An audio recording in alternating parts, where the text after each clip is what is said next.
大家好，今日係2025年嘅7月20日，星期日。今日同大家讀下書啦，因為呢，我就讀咗《黎智英傳》啊，《黎智英傳》呢就係出版，咁結果呢，就係連呢個西方好多媒體、台灣好多媒體都有關注報導啦。《黎智英傳》從億萬富翁啦到中國最懼怕嘅批評者，我就買咗電子書喺博客來度，咁我亦都讀咗。咁西方嘅媒體就係撰寫咗好多嘅書評。結果咧就係特區政府啊，就強勢反駁喎，因為西方媒體咧就話，喂，黎智英單獨囚禁咧嗰度冇冷氣，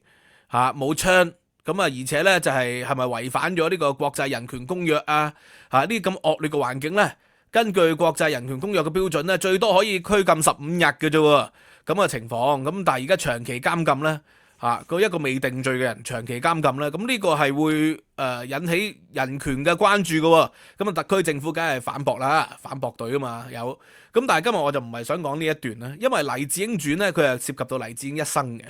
我又講下我對黎智英咧當然啦係有愛有恨啦，同好多人都一樣，無論你嘅政治立場係如何咧，我諗對於佢哋嘅編採守則咧方針咧都係好多唔滿意嘅。我記得咧，當日藍潔瑛之死嘅時候，我出過一段影片，好嚴厲地批評黎智英，認為佢喺藍潔瑛嘅死上面咧要負上好大嘅責任，就因為佢當年就幫佢哋幾個改名做四大癲王，呢個係加劇咗一啲咧就有心理疾病啊、心理障礙嘅人啦，嗰個融入社會啦、康復嘅情況嘅，而且有一啲人根本就唔係癲嘅，佢夾硬話人哋係癲，就為咗銷量，為咗呢個嘅賣書。咁所以佢嘅編採方針咧就係一直幾十年嚟都受到人詬病嘅。咁但係當佢後來俾政治壓力咧而導致到經營困難，最終咧係要拉人封艇入獄收場啦，亦都引起一啲人嘅同情。咁所以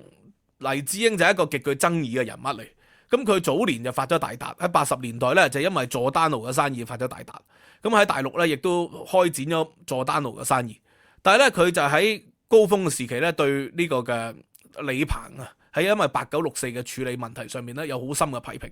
結果佐丹奴咧就受到打壓喎，喺北京嘅分店咧就斷水斷電啊，亦都受到嚴厲嘅稅務啊各方面嘅調查，所以後來咧佢就賣咗佐丹奴啦，然後就翻嚟香港咧就係投身傳媒，如果一個做生意嘅人啊，梗係市場為優先考慮啦，咁就唔應該對政治有咁多涉足喎。結果佢就喺香港咧對政治咧有好多嘅涉足，就搞呢個一週刊，後來就搞個蘋果日報。咁喺搞一週刊、搞蘋果日報咧，亦都累積咗呢個財富。咁但係咧佢喺累積財富嘅時期咧，又捐好多錢出去咧搞社會運動。喺03年嘅時候咧，亦都搞好多社會運動咧。佢就喺全港一啲重要報章賣廣告喎，呼籲啲人7·1上街喎。咁呢個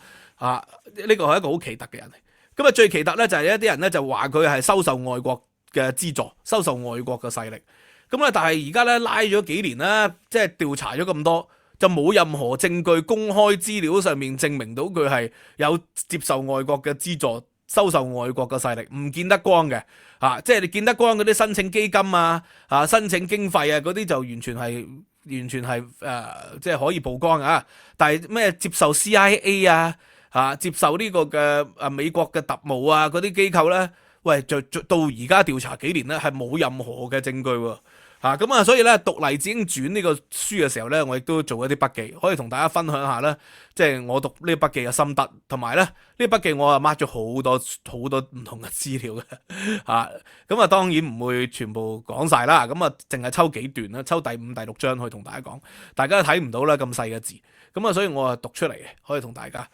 首先一週刊咧就係佢賣佐丹奴啦，賣佐丹奴咧就有錢啦。1990年嘅3月15號咧，佢就創辦咗一週刊咯。呢個一週刊咧就係有 A、B 兩冊噶嘛，book A 同 book B。咁 book B 咧通常都係一啲 juicy 嘅娛樂嘅新聞啊，黑社會江湖速報啊。咁 book A 咧通常就商業或者係港聞或者國際新聞嘅。呢個創辦嘅時候咧，佢高估咗嘅。一開始咧就印75000冊，但係當然賣唔晒啦。後來話鐵爐啦，只可以賣到3萬冊啫。咁但係咧，佢就不斷咧就係將佢自己嘅政治思想咧就灌輸入去呢個嘅一週刊裏邊。政治思想就係佢細個嘅時候所目睹啦，佢阿媽俾共產黨嘅迫害啦，加上佢讀嘅書就包括咧呢個嘅 Adam Smith 包括呢個嘅費利民啦。包括張五常啦，亦都包括咧海耶克。咁呢啲全部都係啲自由思想啦、自由放任經濟學派嘅一啲嘅思想。咁所以後來佢亦都請咗張五常去做一週刊同埋蘋果日報嘅專欄作者。咁亦都咧揾咗費利民啦，因為張五常關係同費利民有好深嘅交往喎，呢個都犀利。嗱，佢將一週刊咧就定咗叫 Next 嘅英文。咁呢個當然啦就係蘋果日報 Next 就係向呢個嘅 Steve Jobs 致敬嘅。但係 Next 咧根據佢自己嘅訪問啊，係有一個意思嘅，就係佢覺得佢嘅事業咧已經過去咗啦，佢希望人生有下一段，有下一個事業。嗱，今次呢個書嘅作者咧就叫奇德福。奇德福係咩人呢？係以前香港 SCMP 南華早報嘅總編輯 ，Hong Kong Standard 呢個嘅英文虎報嘅社長兼總編輯。咁咧佢就係香港幾十年啦，做呢個嘅香港新聞、國際新聞、中國新聞，所以對中國國情同埋香港歷史咧就好深嘅見解。亦都咧因為93年就認識黎智英，就獲得好多黎智英嘅一手資料，亦都咧喺香港訪問咗好多相關嘅傳媒工作者，所以呢個書我覺得佢寫得即係相當有深度嘅。咁黎智英咧喺3月15號1990年創辦咗之後咧，呢個嘅一週刊，咁咧佢就係經過不斷咁調整做好多好 juicy 嘅新聞。譬如話咧，佢引嚟一啲嘅黑社會因為佢有江湖速報啊嘛，有當時咧就講啲黑社會點樣逼嗰啲明星拍戲點樣收陀地嗰啲即係唔同嘅檔口啦，唔同嘅啲牌頭啦，喺街頭如何鬥爭咁嘅情況喎。咁所以咧，佢喺呢個嘅一週刊咧創辦冇耐之後咧，又刊登個黑社會嘅一啲生日 party 組織賣淫同埋吸毒場所嘅照片，揭露黑社會點樣控制香港嘅小巴因為香港嘅小巴線咧嗰啲紅 van 基本上由黑社會控制噶嘛，嗰個年代而家就式微啦。咁所以咧嗰啲就得罪咗好多人，結果咧喺呢個嘅鰂魚涌個辦公室佢當時咧最初嘅辦公室就華蘭路嘅，佢就係租借咗一個好細嘅地方，後來就搞到全層，最後咧生意好咧先搬咗去九龍喺九龍咧呢個製衣廠工業大廈度咧就有好大嘅地方，但係最初咧就喺鰂魚涌喺華蘭路。咁喺華蘭路就係以前太古糖廠嘅舊址嚟。就係結果咧就俾啲黑社會咧衝入去，係砸毀晒所有嘅電腦設備。當時有啲員工就回憶啦，就話咧損毀其實都唔算好嚴重，但係效果就好驚人嘅。呢個係香港首度有媒體嘅辦公室咧係被洗劫嘅，有錄影但係光天化日嘅襲擊咧，警方都冇破案啲人笠晒頭套啊嘛。嗰個年代就咁樣。咁呢個係一週刊係好犀利喎。當時就揭露咗好多呢啲嘅新聞，咁當然亦都有好多好卑鄙嘅啲女明星嘅換衫嗰啲咁嘅嘢啦，所以呢個呢，就係令人又愛又恨。佢好嘅就係佢又揭露咗啲好重要嘅嘢，譬如話一週刊喺沙士嘅時期，03年就係咧率先刊登咗咧大量煮醋嘅畫面喺廣州認為咧呢廣州咧一早咧已經爆發咗疫情咯，因為啲人咧就大量煮醋喺工廠裏邊。咁但係咧，廣東省咧嘅政府冇同香港政府咧有任何嘅通報香港政府亦都接受咗呢個講法，直至到沙士咧擴散得好犀利嘅時候，經過一個大陸嘅教授啦嚟到香港飲宴，咁香港廣泛傳播，咁但係黎智英咧就揭露咗呢次嘅隱瞞疫情啦，令到即係香港人咧可以及早防備令到呢個沙士咧就未去到極之嚴重。咁呢個係有先見之明嘅，咁所以即係佢有好嘅地方，亦都有唔好嘅地方。又譬如話一週刊，佢咧黎智英就係好堅定嘅自由主義者啊嘛，所以咧彭定康咧就推出年金計劃，一週刊咧就係喺黎智英嘅支持底下咧認為咁樣係違反小政府咁叫張五常好多嘅人咧一齊咧去咩去攻擊呢個嘅彭定康，咁令到年金計劃咧未有落實咁後來亦都係成功咧，一週刊咧不斷咧宣傳咧廢除遺產稅同埋呢個紅酒稅。喺唐英年嘅時期咧，亦都有推波助瀾作用，令到唐英年最終廢除。咁呢個係堅定嘅自由主義者啦，小政府啦，嗰個立場嚟。咁1990年啦，1990年嘅秋天當黎智英離開香港去巴黎嘅時候咧，佢同一周刊嘅員工講話唔好擔心啊，一定賺大錢嘅啊。咁啊，但係結果咧，當然就係一周刊嘅經營咧唔算係非常之順利，因為佢揭露咗好多香港地產商地產霸權嘅新聞，所以結果咧令到香港地產商咧同埋啲超市咧就唔落廣告所以咧呢個一周刊同蘋果日報咧，佢唔算係賺非常之大嘅大錢。即係如果你要賺大錢咧，就唔係咁樣做生意嘅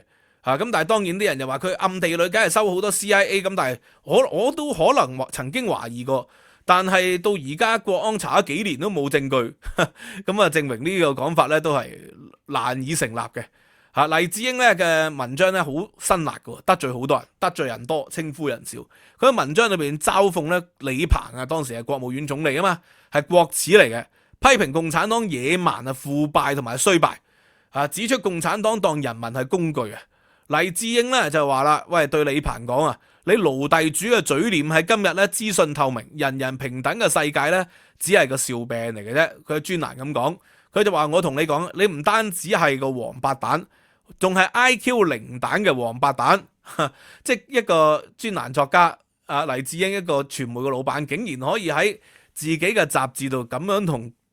呢個國家嘅領導人咧係開火嘅。咁呢個係喺華人社會裏邊咧係前所未見嘅呢個喺兩蔣時代啲人對蔣介石嘅批評咧就會入獄收場啦。唔好話對蔣介石批評雷震喺自由中國只係祝賀蔣介石生日快樂，兼希望蔣總統可以早日退休，結果就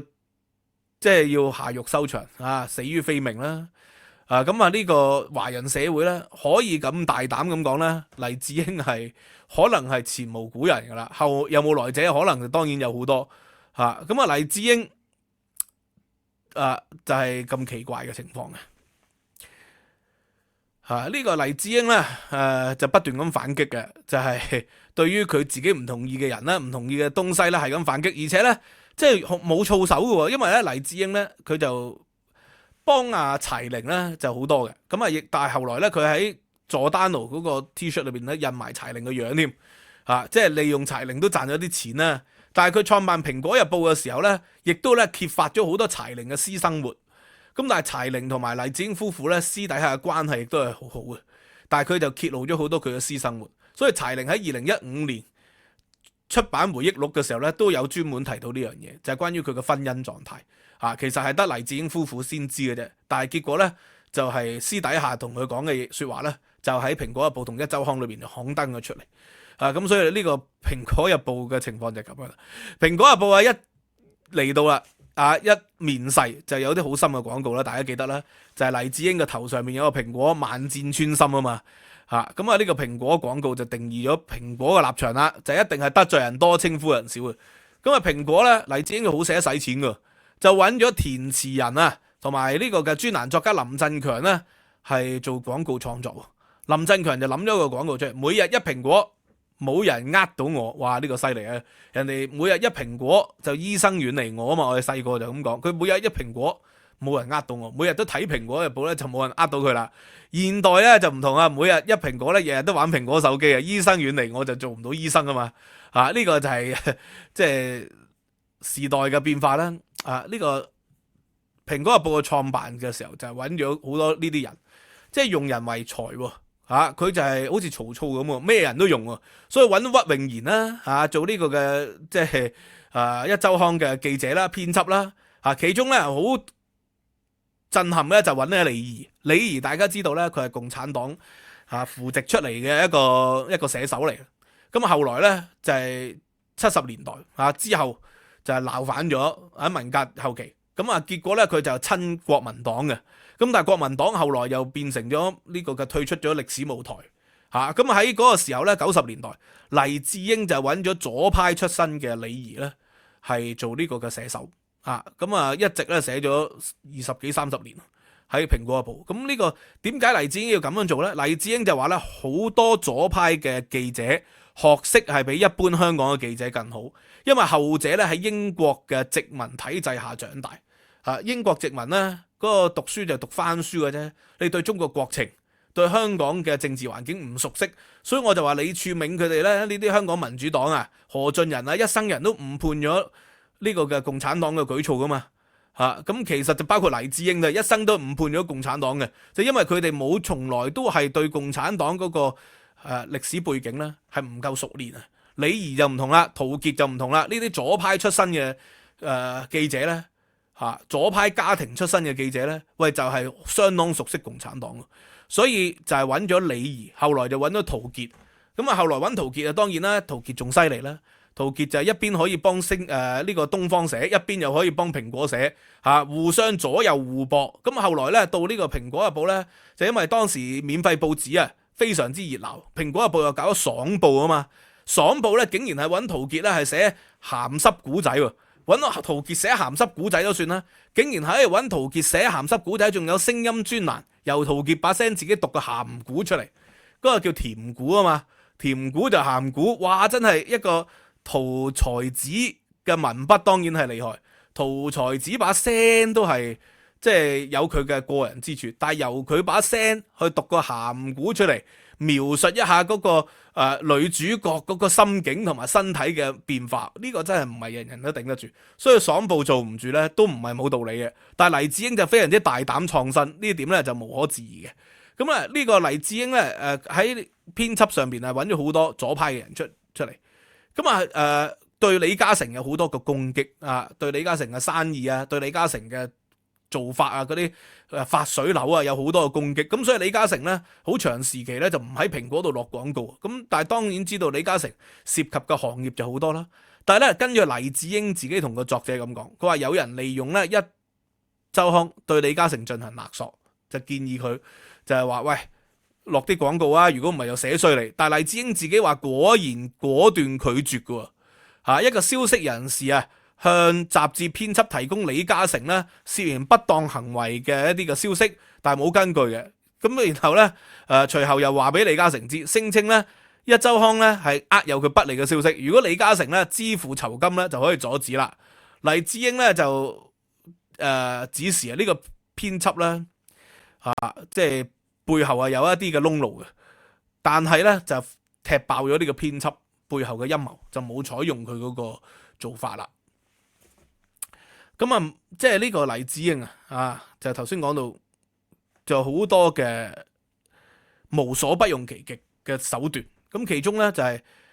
當時同《東方日報》鬥寫呢個嘅色情版風月版嘅專欄嘛，嫖妓指南係咪最惡名昭彰嘅就係每日一個嫖妓指南，提供咧香港砵蘭街新填地街嗰啲嘅資訊咁呢個用咗肥龍咧就係許仕仁當時係財經事務局局長許仕仁嘅昵稱用咗肥龍個名。咁根據呢本書嘅講法係因為真係受到許仕仁嘅個稱呼而受到啟發嘅咁唔知係咪真係如此啦。咁你用咗呢個肥龍。咁最嚴重嘅就98年嗰單新聞啦，陳健康上水天平村陳健康。咁然後咧蘋果日報嘅記者咧攞咗$650咧去俾陳健康俾佢嫖妓，就因為咧佢嘅老婆咧帶咗個仔女就輕生完之後咧仲要收到蘋果日報嘅記者翻去大陸度嫖。然後蘋果日報嘅記者就全程直擊，呢個大家都好有印象啦。我當年即係睇城市追擊今日睇真啲不斷咁每日都係講陳健康嘅，呢個我都仲有印象。好啦，今日講下黎智英一個情況啦。黎智英後來就自己都發咗聲明話自己做得太過分深感歉意喺2個禮拜之後。咁但係做咗就做咗啦，對社會傷害咗就傷害咗啦對死者傷害就傷害咗。呢個道歉都係嚟得太遲啦黎智英頭先講過咯，佢對自由主義有好深嘅影響噶嘛深受自由主義影響應該咁講。咁咧佢就同張五常嘅關係亦都好好所以咧結果咧費利民咧嚟到香港去中國嘅時候咧佢係一齊喎，佢跟埋呢個嘅張五常咧一齊喎。喺90年代初，當時大陸咧仲未對黎智英咧有好嚴厲嘅追擊嘅，咁佢仲可以翻大陸，佢大陸仲有生意啦，事實上係。咁所以咧黎智英咧根據費利民嘅回憶喂，佢話喺香港同埋喺大陸嘅行程裏邊咧，黎智英同埋社長楊懷康係佢行程裏邊認識最有趣 very interesting people。咁點解有趣法咧？第一就係佢哋一齊傾偈啦，傾好多關於自由主義嘅嘢啦，傾好多海耶克嘅作品啦。咁但係最搞笑就係咧，好證明到佢好自由主義，好容易接受啲新事物嘅。有一晚咧，佢哋坐長途車抵達個餐廳，即係同費利民佢哋成班啊，應該張五常佢哋都喺度。第一道菜係食狗肉，雖然咧個狗咧切成一塊塊嘅細片，但係仍然係睇到有狗頭同狗尾嘅，即係中間咧就切片嘅，好似北京填鴨咁啊，有頭有尾嘅嚇。咁啊，第二道咧就係駱駝嘅蹄，第三咧就係食蛇。咁食蛇冇嘢啊，我香港都成日食蛇啊，食蛇王耳啊、蛇筋，好奇特嘅餸，基本上團員都冇去食嘅。但係黎智英毫無疑問咧，就係佢成班人裏邊最勇敢嘅，佢樣樣都食喎。但係結果咧，黎智英食完之後翻酒店嘔翻晒出嚟，呢個費利民嘅講法。咁黎智英成日翻大陸做生意，可能都難以避免啦。嗰陣時我90年代翻大陸啲人都係咁樣啦，勸食貓頭鷹啊，勸食孔雀啊，穿三格果子狸就必然有噶啦。咁孔雀啊嗰啲野豬啊嗰啲就好閒嘅。咁呢個費利民咧同黎智英夫婦咧，佢太太咧就係南華早報嘅記者嚟噶嘛，李運琴啊嘛，就成為咗好朋友。所以後來咧98年嘅時候咧，佢再去香港兩週，亦都係去黎智英度就係作客嘅。黎智英去加州咧，亦都會去到費利民夫婦屋企拜訪嘅，幾乎每年都見面，直至到咧費利民去世每年都見面嘅。呢個就係黎智英嘅情況啦，同埋費利民嘅情況。咁喺03年嘅時候咧，因為基本法23條嘛，所以當年咧就好多人上街啦，我都有上街啦，我有上街有嗌咪啦，嗌到冇嘢好嗌嗰陣時就係葉劉下台，董建華下台，咁嗌到冇嘢好嗌啊！我話反對麥當勞加價，後邊啲人都跟住嗌反對麥當勞加價。我應該係最初嗌反對對兩鐵合併，啲人就跟住嗌。後來嗌到反對麥當勞加價，都有幾個人跟住嗌嘅，唔係好多。我最記得就係有一次90年代，我喺街度咧，由我老師咧就係嗌釋放民運人士啲人就跟住嗌釋放民運人士，釋放王丹，咁啲人跟住佢。後來遞咗個咪俾我，我就釋放彭丹，咁啲人即刻呆咗。點解要釋放彭丹咧？係咪啊？咁即係我搞下 get 啫，見到氣氛咁緊張嘅情況。咁呢個03年嘅時候咧，黎智英自掏腰包喺非呢個嘅蘋果日報嘅報章裏邊，基本上咧都刊登晒，呼籲啲人七一上街，全數費用由佢自己支付，唔係由蘋果或者一集團去支付嘅。因為咧根據呢個嘅佢嘅助理佢嘅助理就 Mark Simons 啊嘛。咁呢個咧啲建制派咧經常就指控咧 Mark Simons 係 CIA 嘅臥底嚟嘅，因為佢父親咧係 CIA 嘅中情局情報人員。咁呢啲都係啲公開資料嚟噶。咁但係問題，國安查咗幾年都冇查到 Mark Simons 係咪真係 CIA 嘅內線嚟喎？冇查到喎。咁佢的確喺黎智英身邊好多年，好長時間10幾年，但係就冇查到。咁根據 Mark Simons 嘅講法咧，就係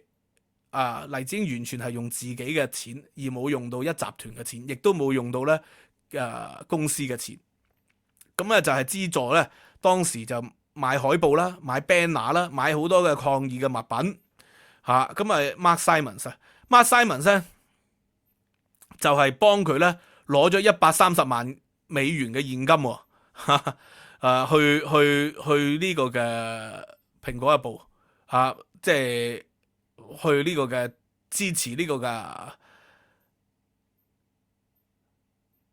個嘅社會運動和抗爭。跟住呢個 Mark Simons 嘅講法。咁好啦 ，Mark Simons 就係話啦，如果冇黎智英同蘋果日報03年冇可能有50萬人上街啦。許田波聖武大學嘅教授許田波，佢話咧中國共產黨害怕佢嘅動員能力。許田波講係好笑，話說咧就係好似舊年咧，我喺台灣喺書店度睇下書突然間咧書店個老闆咧即係同另外一個人傾緊偈。傾下偈嘅時候咧，個書店老闆認到我咧，佢就話：阿趙生點解你會喺度嘅？我係嚟買書嘛。佢話：我有幾本你嘅書，你可唔可以同我簽個名？好啊，我同佢簽個名啦，喺台灣。跟住然後咧，隔離嗰個同老闆傾緊偈嗰個人咧，原來就係許田波。咁許田波結果亦都買咗一本我嘅《再飄零》我同阿陶國璋教授嘅《再飄零》就翻美國留念。咁所以呢個黎智英，喂。唔係喎，你話啦，一週刊同埋蘋果日報成日蝕錢，但係點解黎智英會有咁多錢咁啊呢個許田波教授咧就話，中國共產黨害怕佢嘅動員能力係佢嘅危險之處，佢能夠將唔同嘅人團結咗一齊。咁但係咧，黎智英嘅錢咧喺公開嘅資料裏邊就發現咧，原來咧佢冇做佐丹奴生意之後咧，佢除咗買咗呢個嘅即係賣咗佐丹奴啦，創辦咗壹傳媒，佢亦都咧投資咗好多酒店生意喎。其中咧喺佢嘅酒店帝國裏邊啊，有一個咧叫做威爾斯王子旅館，係旅遊產業嘅旗艦嚟嘅，一年咧有18000嘅遊客咧去到嗰度咧係好犀利嘅，係賺錢嘅。所以咧佢啲錢咧好多咧都係由呢個嘅酒店事業裏邊咧係賺翻嚟嘅。咁而後來呢個酒店事業咧係開咗好多唔同嘅分店啦，喺呢個嘅美國啦，喺拉尼加拉湖嘅海濱嘅湖濱嘅邊嘅小鎮啊，好靚嘅賺到好多錢。咁咧仲將部分嘅股份咧3% 股份咧俾咗呢個 Mark Simons 佢嘅助手即係佢 Mark Simons 就係一直係佢嘅助手嚟嘅。咁亦都咧代佢管理呢個美國嘅酒店，處理加拿大啊、美國啊嘅生意嘅。咁佢有啲台灣嘅房地產啊，都係由 Mark Simons 去掌管嘅。Mark Simons 佢曾經係海軍服役，佢爸就係 CIA 啦，所以好多人就話佢係美國間諜。咁我都懷疑過佢係美國間諜，但係具體係如何咧，就真係唔知啊。呢個 Mark Simons 咧，由2002年至04年咧，就係做佢嘅助理總經理；04年至06年係做總經理嘅。咁後來咧，06至07咧就係做佢嘅數位業務嘅 CEO 之後咧就係做 CFO 喺08年至10年。咁然後咧10年咧至到12年咧就係做一動畫嘅總經理之後咧12年咧開始就擔任集團總監。咁呢個都係犀利喎。03年開始咧就開始幫助黎智英咧投資呢個酒店業務。咁所以呢個就 Mark Simons 嘅情況啦。咁anyway 咧，黎智英關於蘋果日報同壹傳媒咧，我就導讀佢度已經好長啦，所以呢本書可以分5-6集都得嘅。如果你覺得有興趣嘅話咧，你可以話俾我知，好嘛？今日講到呢度啦，你有興趣我就可以繼續導讀埋落去，咁都花好多時間準備筆記希望大家去支持咧，會員咧可以優先睇其他嘅讀者希望可以 join 會員啦，咁知識有價，亦都有啲獨家嘅內容喺裏邊嘅。拜拜。